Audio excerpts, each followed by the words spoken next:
Assalamualaikum warahmatullahi wabarakatuh. Perkenalkan, kami dari kelompok 1 ingin mempresentasikan tentang keamanan data center.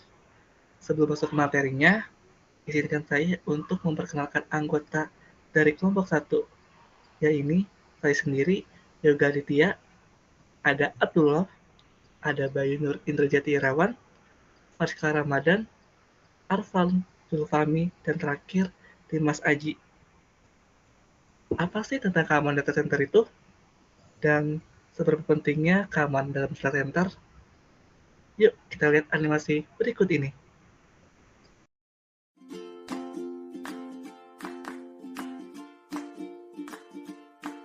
Pada kesempatan kali ini, kami dari kelompok 1 yang beranggotakan Abdullah, Arfan Zulfahmi, Bayu Nur Indrajati Irawan, Dimas Aji, Fariskal Ramadan, dan Yoga Aditya Miorandi, ingin mempresentasikan tentang penanganan keamanan data center.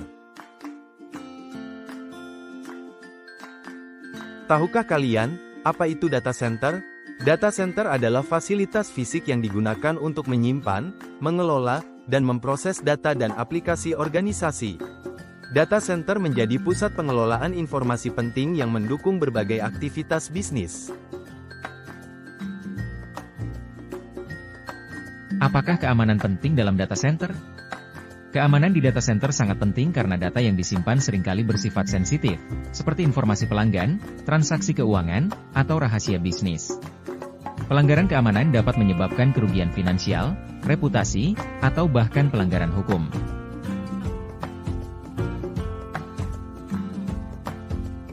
Pada kesempatan kali ini, kami akan mempresentasikan beberapa poin tentang penanganan keamanan data center. Di antaranya adalah ancaman umum terhadap data center. Apa saja ancaman fisik pada keamanan data center? Keamanan fisik data center. Keamanan jaringan data center. Keamanan data dan informasi. Kepatuhan dan standar keamanan. PR pada data center. Dan yang terakhir, penanganan insiden keamanan data center.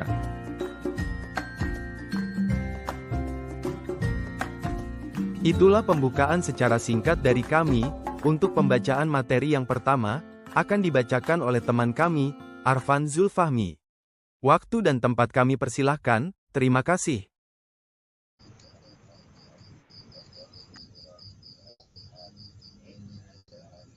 Ancaman umum terhadap data center. Ancaman fisik berupa bencana alam, gempa bumi, banjir, kebakaran, pencurian perangkat keras. Ancaman cyber berupa serangan malware, ransomware, serangan DOS, dan pelanggaran data. Kegagalan sistem berupa kegagalan perangkat keras, gangguan daya, atau kesalahan konfigurasi. Apa saja ancaman fisik pada keamanan data center? Tindakan set it and forget it, ancaman fisik melalui eksploitasi cyber, perlindungan data dari ancaman orang dalam.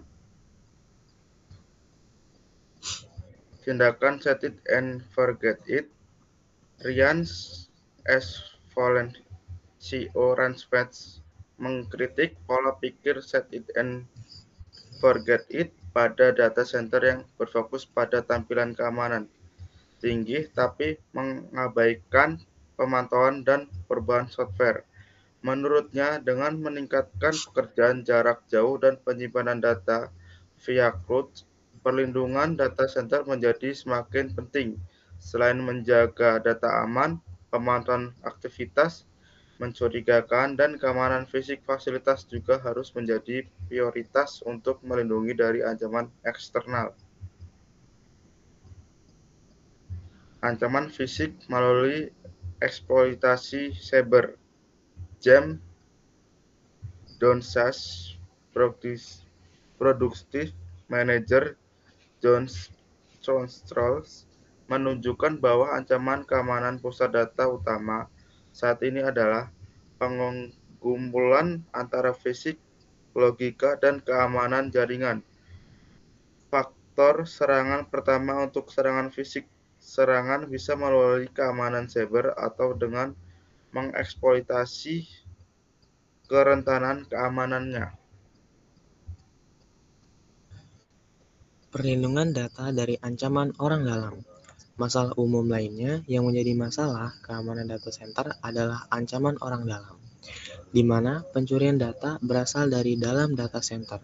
Nigel Waterton, CRO dari Arculus, mengatakan bahwa mereka telah melihat pencurian data yang terkenal dalam beberapa tahun terakhir, di mana ditembusnya keamanan cyber terus menjadi ancaman yang melibatkan pemeran internal dan eksternal. Ancaman lainnya adalah keberadaan fasilitas, baik di kawasan yang ramai, kawasan industri, atau lokasi yang terpencil tanpa ada aktivitas lainnya. Keduanya memerlukan tingkat keahlian teknis tertentu untuk mengatasi ancaman keamanan fisik secara nyata. Waterton menambahkan, keamanan fisik data center, lokasi dan akses terbatas, pemilihan lokasi strategis yang jauh dari risiko bencana, dan memastikan akses hanya untuk personel yang berwenang melalui kontrol keamanan seperti ID, kartu akses, atau biometrik.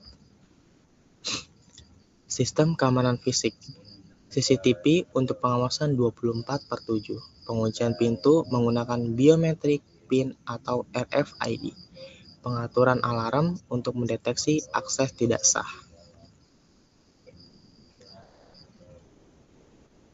Manajemen bencana alam dan kegagalan fisik, desain fasilitas tahan bencana, penyediaan cadangan daya seperti UPS dan generator, serta yang ketiga ialah rencana mitigasi bencana dan pelatihan darurat untuk staf. Keamanan jaringan data center. Problem firmware dan IDS atau IPS. Firewall membatasi akses jaringan tidak sah, sementara IDS dan IPS mendeteksi dan mencegah ancaman yang mencurigakan. Segmentasi jaringan. Memisahkan jaringan menjadi beberapa segmen untuk mengisolasi data sensitif sehingga membatasi dampak jika terjadi pelanggaran.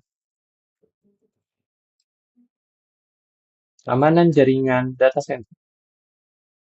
Pencegahan serangan DDoS merupakan layanan anti-DDoS untuk menyaring lalu lintas yang mencurigakan dan mempertahankan ketersediaan layanan. Keamanan data dan informasi dibagi menjadi 3. Yang pertama, enkripsi data. Data at rest merupakan data yang disimpan di perangkat keras dienkripsi untuk melindungi data dari pencurian fisik. Data in transit menggunakan protokol seperti ITLS untuk memastikan keamanan data saat ditransfer. Yang kedua, pengelolaan akses data. Memberikan hak akses hanya kepada individu yang memerlukan prinsip less privilege menggunakan autentikasi multifaktor atau MFI. Yang ketiga, penerapan backup dan recovery data. Membuat backup reguler di lokasi terpisah. Menguji rencana pemulihan secara berkala untuk memastikan kesiapan.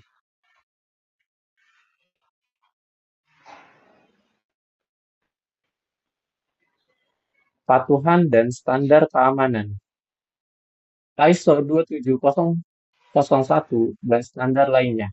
ISO 27001 adalah standar keamanan informasi yang memberikan panduan untuk membangun sistem manajemen keamanan informasi atau ISMS. Audit keamanan dan penilaian risiko.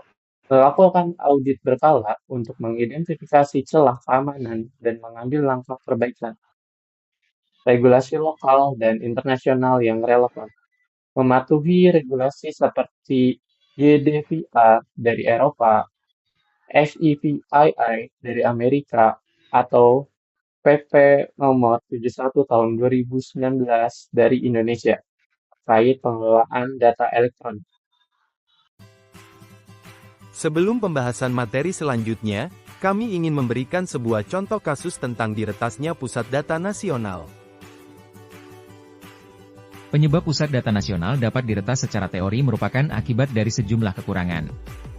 Di antaranya adalah ketidaksetaraan keamanan antara data sentral dan sistem penunjang lainnya, software vulnerability, human error, keterlibatan orang dalam, dan network yang lemah. Dosen Informatika Universitas Muhammadiyah Malang, Denar Regata Akdi menjelaskan data sentral atau pusat data merupakan sebuah ruangan yang memiliki spesifikasi tersendiri untuk menempatkan suatu server. Mulai dari kelistrikan, pendingin, perangkat jaringan, serta perimeter security. Ruangan ini harus disiapkan dengan sangat aman karena berisikan data yang tidak terhitung jumlahnya.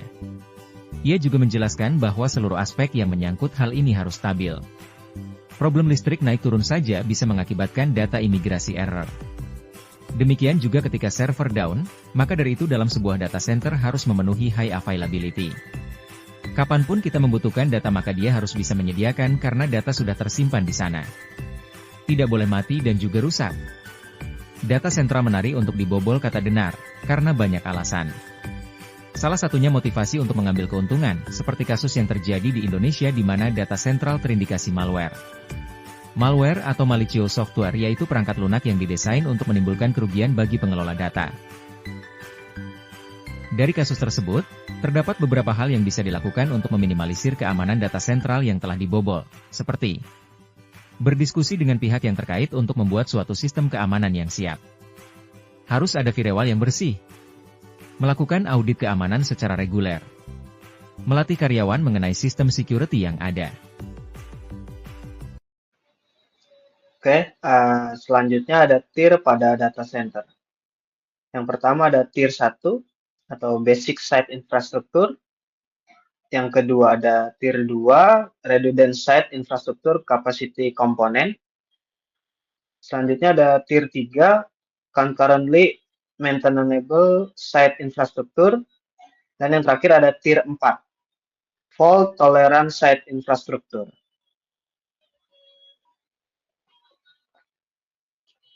Tier 1, data center tier 1 menawarkan tingkat keamanan paling dasar dengan proteksi fisik sederhana seperti pintu terkunci dan mungkin sistem CCTV. Redundansi sangat minim. Jika terjadi gangguan pada sistem daya atau pendingin, operasional data center akan terhenti. Tier 1 cocok untuk bisnis kecil dengan kebutuhan keamanan dan ketersediaan yang rendah.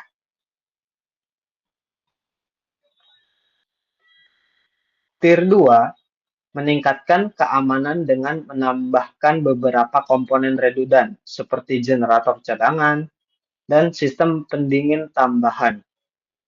Meskipun lebih tahan terhadap kegagalan dibandingkan tier 1, gangguan yang lebih besar tetap dapat mengganggu operasional. Tier 2 sesuai untuk bisnis yang membutuhkan sedikit redundansi namun tetap mengutamakan efisiensi biaya.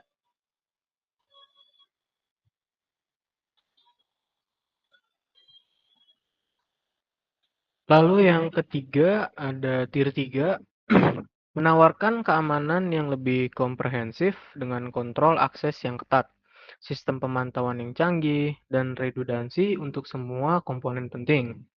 Data center dapat dipelihara tanpa menghentikan operasional. Ketahanan terhadap kegagalan tinggi karena setiap komponen memiliki cadangan. Tier 3 cocok untuk bisnis yang membutuhkan ketersediaan tinggi dan toleransi terhadap gangguan.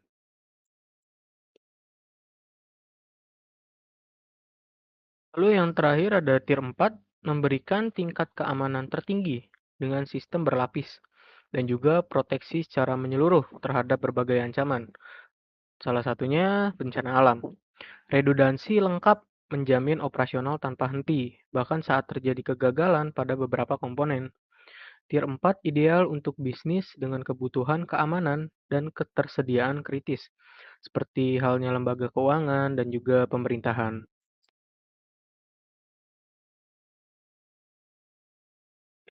Lalu ada penanganan insiden keamanan data center. Itu terbagi menjadi 3. Yang pertama itu prosedur penanganan insiden. Menerapkan prosedur yang terstruktur untuk merespon insiden, termasuk identifikasi, mitigasi, dan resolusi masalah. Lalu yang kedua ada sistem monitoring dan deteksi ancaman. Memanfaatkan teknologi SIEM, Security Information and Event Management, untuk memantau aktivitas dan mendeteksi ancaman secara real-time. Yang terakhir ada pelaporan dan langkah pemulihan setelah insiden. Membuat laporan lengkap tentang insiden untuk dianalisis lebih lanjut. Lalu memulihkan sistem berdasarkan rencana DRP atau Disaster Recovery Plan. Lalu ada mengevaluasi penyebab insiden untuk mencegah kejadian serupa di masa yang akan mendatang. Nah, untuk kesimpulan dari materi ini, kita bisa lihat dari animasi berikut ini. Kesimpulan dari materi yang dibahas pada presentasi kali ini adalah, keamanan data center memerlukan perlindungan menyeluruh mencakup keamanan fisik, jaringan, dan manajemen risiko.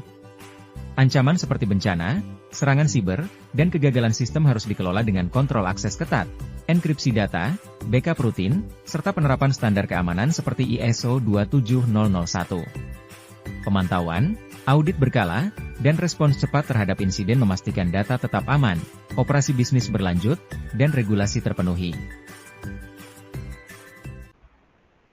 Sekian presentasi dari materi kelompok 1.